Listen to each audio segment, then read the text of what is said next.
మన యవనస్తులు కూడా అంతే కదండి. ఎవరో ఒకళ్ళ అమ్మాయిల్ని ప్రేమిస్తారు. యాక్చువల్గా అది ఆకర్షణ. అంటే సంసోను ఆ అమ్మాయిని చూశాడు అంటే ఆమె అందంగా ఉండబట్టే కదా.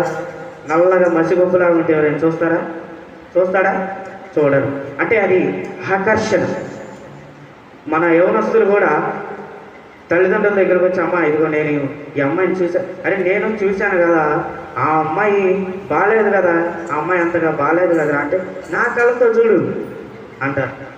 ఏముంది నీ కళ్ళతో అంటే వాళ్ళ కళ్ళకి ఏమైనా మసకలు వచ్చినాయా? నీ కళ్ళు పాపముతో నిండి ఆమెను చూస్తున్నాయి, ఆ స్త్రీలను చూస్తున్నాయి. అందుకే జాగ్రత్త. మన కన్నుల విషయంలో, మనం చూసే ఆ చూపుల విషయంలో జాగ్రత్తగా ఉండాలి.